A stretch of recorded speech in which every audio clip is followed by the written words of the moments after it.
Number 1, the brazen bull.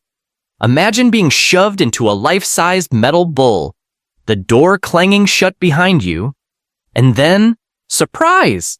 Someone lights a fire underneath it. Yeah, that's not a weird barbecue. That's your final performance. This lovely contraption, known as the brazen bull, was designed at ancient Greece, supposedly by a sadistic inventor named Perillos, who clearly missed the memo on basic human decency. The idea? Roast someone alive inside a hollow bronze bull while their screams echoed through a system of tubes and came out sounding like a literal dying animal. And what are we done? Bonus points for acoustic engineering? It was basically a nightmarish blend of execution and avant-garde sound art. And just when you think it couldn't get worse, legend says the guy who invented it was the very first test subject. The tyrant who commissioned it, Phalaris, apparently didn't love being out-creeped in his own palace. So he tossed Perillos in to test out the acoustics. Spoiler, they worked. The psychological side of this? Humans have always been disturbingly creative when it comes to turning pain into performance. This wasn't just about death. It was about spectacle. And ancient punishments often doubled as warnings. And nothing says, don't commit treason, like watching someone slow roast in a musical death cow. Your nervous system isn't designed for this kind of heat. The pain alone would have short-circuited your brain, but death would take its sweet time thanks to suffocation, extreme heat, and general body betrayal. It's a full-body nope from biology. Basically, it's the original heavy metal concert, and you're the pyrotechnics. Number 2, scaphism, a human smoothie method. Let's say someone in ancient Persia really didn't like you. What happens next? You're in a boat. Cool. Right? Except this boat is basically a wooden coffin with your arms, legs, and head sticking out. And someone starts feeding you milk and honey until your body's like, please, no more lactose. But they keep going. This wasn't brunch. It was biological warfare. The constant feeding gave you violent diarrhea, which trapped inside the boat became a sludge bath of your own making. Then they smeared more honey on your exposed skin to attract insects. And they did come. Oh yes, flies, ants, beetles. It was an all-you-can-eat buffet. And you were the buffet. Scaphism wasn't about quick death. It was a slow, rotting, sweltering process of decay that could take days or even weeks. You'd be alive while your body was digested by the world's grossest picnic. Or why invent something so extra? Psychological deterrence. This punishment was engineered to horrify. It wasn't just death, it was humiliation, public spectacle, and extended agony. Your survival chances? 0. Your dignity? -3. This was basically nature's way of saying, you messed up, now rot. Literally.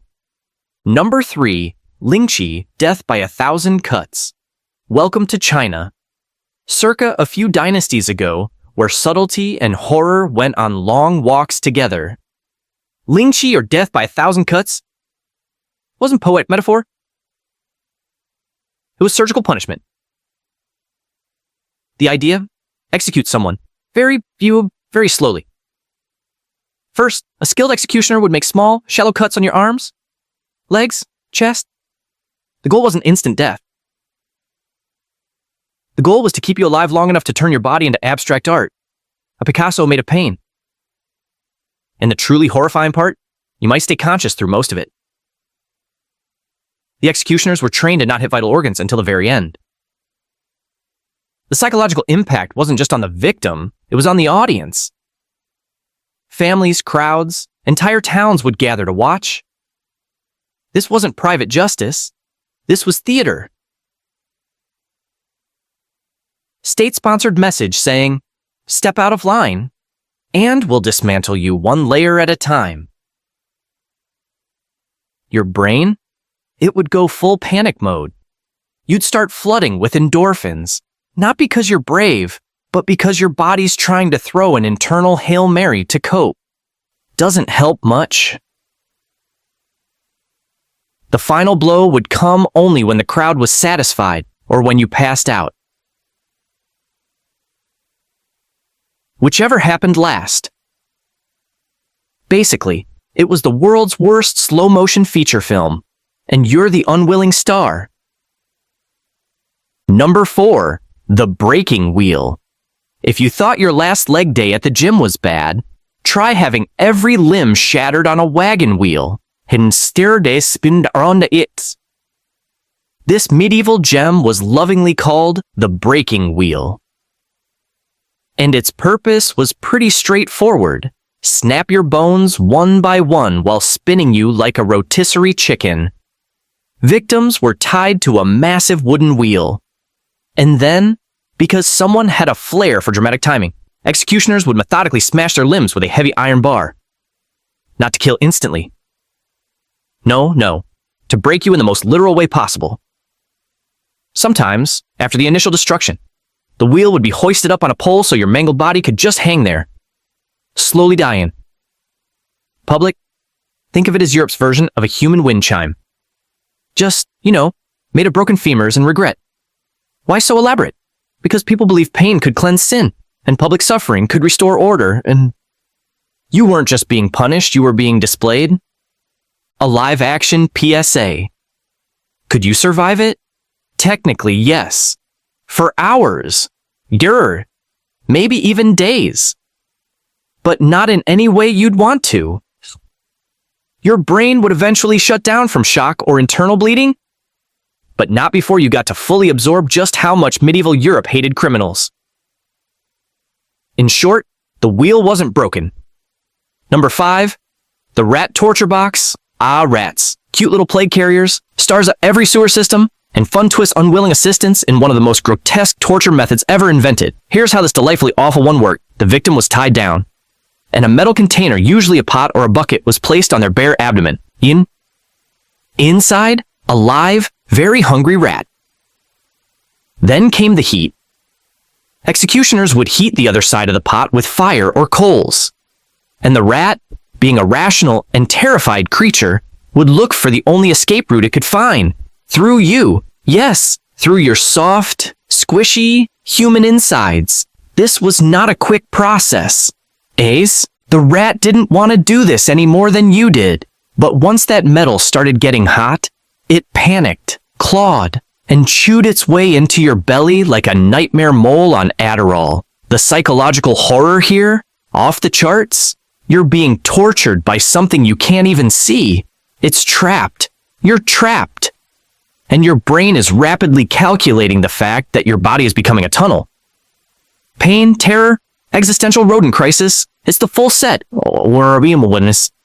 No medieval manual says exactly how long this took, but based on what we know about rodents and the average human tolerance for stomach perforation, not long.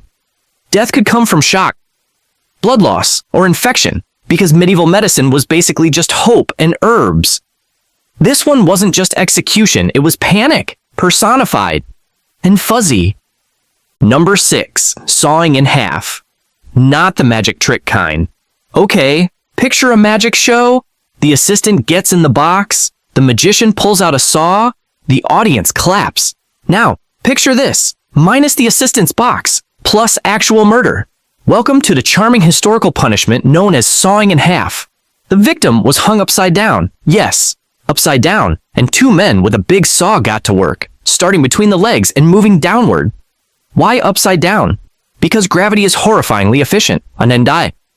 Keeping the victim's head low ensured that blood kept flowing to the brain, meaning they'd stay conscious for as long as possible. And once. Neat. This was used in various places from ancient Rome to medieval Europe to some parts of Asia. Wherever you find humans and saws, apparently someone said, "Hey, what if we did something truly awful?" It wasn't about speed. It was about dragging out the experience. And if you're wondering whether someone could stay alive halfway through, unfortunately, yes. Your body can take a lot of punishment before it checks out, especially when it's being systematically dismantled from the middle down. From a psychology perspective, this method was weaponized fear. Even hearing about it was enough to keep potential rebels in line. Like, hey, do your taxes or else, unhawi. Basically, if you saw this coming, you were already too late. Number 7.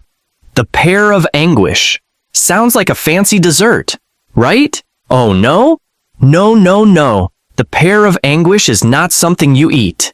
It's something that eats at you literally from the inside out. This device looked like a metal flower bulb or an iron fruit, but once it was inserted into the mouth, rectum, or other unfortunate places, a screw mechanism would cause it to open slowly, like a blooming flower of pure, why was this invented? As it opened, it would tear apart soft tissue, dislocate bones, and destroy everything in its expanding path. It didn't even need to kill you outright. The infection would do that later. Historians aren't entirely sure how often it was actually used versus just shown as a threat, which is somehow more terrifying. But the design alone is enough to make you clench every muscle in your body out of pure, primal fear. The psychology behind this one? Maximum humiliation and horror. It wasn't about execution efficiency. It was about psychological warfare, sexual shame, and the kind of pain that leaves your soul bruised. Let's be clear. If you were facing the pear of anguish, death wasn't the scary part. It was surviving after. Basically, it's medieval dental surgery meets Saw franchise energy. Nobody wins,